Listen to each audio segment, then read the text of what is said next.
In her very brief time in Congress, former California Representative Katie Hill, she got a lifetime's worth of education on both modern politics and the politics of gender. Hill, she was among one of the first openly bisexual members to ever be elected to Congress, but a feud with her husband, the leaking of explicit photographs of her, and a relationship with a staffer forced Hill's colleagues to call for her resignation, which she gave 10 months to the day after she was sworn in. Hill, she's also had a role in the 2018 blue wave. She was one of 6 Democrats to flip seats in suburban Orange County, California, from red to blue, as Democrats swept Orange County for the first time in 90 years. Orange County, now the top Republican suburban target this November, and Hill's district elected a Republican to replace her in a special election. Now, Hill leaned on her experience in Washington for her new book, She Will Rise, Becoming a Warrior in the Battle for True Equality, which is on sale now. We welcome former Congresswoman Katie Hill to RFL.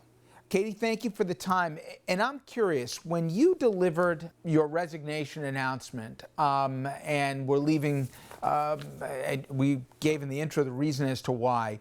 If somebody came up to you that day and said, hey, I'm thinking of running for Congress, would you have said you need to have your head examined? Or did you think in that moment, as you do in your book, women in particular should strive for office given your experiences?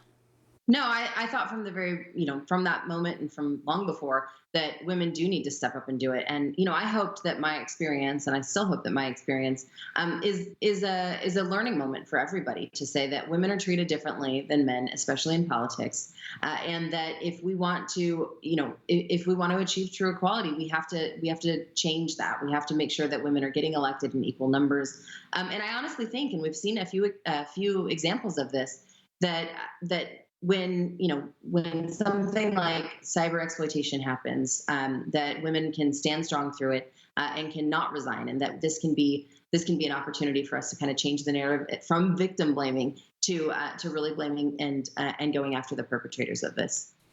In fact, in your speech, you said you're leaving because of a misogynistic culture, gleefully consumed your naked pictures, capitalized on your sexuality, enabled my abusive ex to continue that abuse, this time with this entire country watching. Did you also struggle with owning, some of that yourself in terms of it was a subordinate who you had the relationship with? Yeah, I mean, that's certainly part of it. And that was part of why I decided to step down, was that I wanted to make sure that I took full responsibility and that I recognized that if I'm going to be a champion for these kind of issues, then I do need to hold myself to the same standard. It's there are a lot of complications with it, and I talk about a lot of that with inside the book. But at the end of the day, we see men in the highest positions of power, including in the White House, that have done so much worse, that have been credibly accused of multiple instances of sexual assault, and are still there and don't apologize and aren't even asked to. And don't even care. It's where are we holding that line? How are we making sure that we're ensuring accountability and that we are getting to that place where women are seen and treated as equals across the board?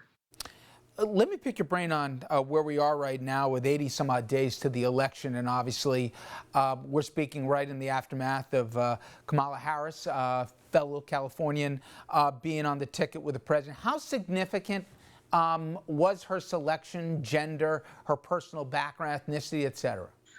It was a huge moment. I think that obviously it was, it was an even bigger deal the first time when Hillary Clinton was selected as the nominee. But now I think we all know that we can't take that for granted, that this is the moment that we have to fight just harder than we could have ever imagined, and that we have a real shot at getting a woman into that position of power, second highest position of power, who's going to help us lead us in the right direction. I have known Kamala for a long time. She's been a friend and mentor, and is truly a champion for all the issues that matter to us, including on the issue of cyber exploitation.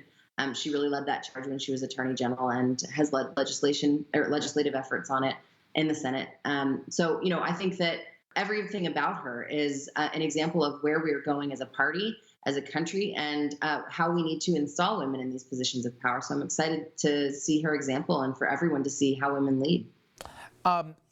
You know, I always think when I speak to people who were in office and they're out, sometimes when you get out of the bubble of Washington, you have a better sense, given where we are in this election cycle.